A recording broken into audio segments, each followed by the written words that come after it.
અમરેલીમાં સિંહના મોત પર ભાજપ ધારાસભ્યએ વન વિભાગ ઉપર ઉઠાવ્યા છે સવાલ।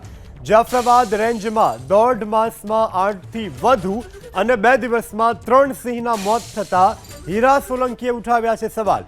હીરા સોલંકીએ વન વિભાગના અધિકારીઓની સામે સવાલ ઉઠાવી પત્ર લખ્યો છે। પાલીતાણાના શેત્રુંજી ડિવિઝન અને ધારી ગીર પૂર્વ ડિવિઝનમાં સિંહોના મૃત્યુનો આંક વધુ હોવાનો પત્રમાં ઉલ્લેખ કરાયો છે।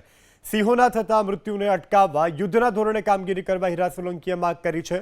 તેમના મતે રેન્જના અધિકારીની ભૂલ, નિષ્કાળજી અને અણઆવડતને કારણે સિંહોના મોત થઈ રહ્યા છે।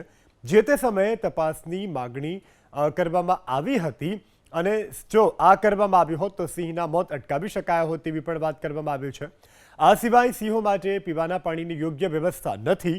વન વિભાગની નિષ્કાળજી અંગે યોગ્ય કાર્યવાહી કરવા હીરા સોલંકીએ માંગ કરી છે।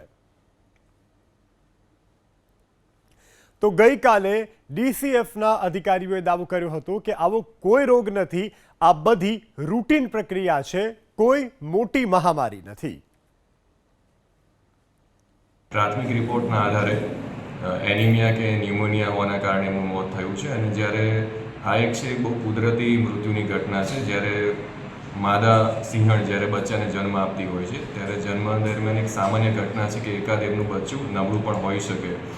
તો આ જે ફિલ્ડ ફેરના દરમિયાન કે પ્રોટેક્શનની સ્કેનિંગની કામગીરી દરમિયાન આ બે બચ્ચાઓનું જ્યારે આપણા ધ્યાને આવેલા હતા તો તુરંત જ એમનું રેસ્ક્યુ કરીને જાફરાબાદ રેસ્ક્યુ સેન્ટર ખાતે એમની સારવાર કરવામાં આવેલી હતી। પરંતુ બાળ 3 થી 4 માસની ઉંમર ધરાવતા હોય, ખૂબ જ સંવેદનશીલ હોય, એમનું સારવાર દરમિયાન મોત નીપજ્યું હતું અને ત્યારબાદ સાવચેતીના ભાગરૂપે એક ડ્રાઈવ સમગ્ર ડિવિઝન ખાતે કરવામાં આવી રહી હતી અને આ ગ્રુપ સાથે અન્ય જે સિંહ બાળ હતા એમને સાવચેતીના ભાગરૂપે 2 માદા અને 6 સિંહ બાળને રેસ્ક્યુ કરીને એમના રૂટીન ચેકઅપ માટે એમને રેસ્ક્યુ કરવામાં આવેલા છે।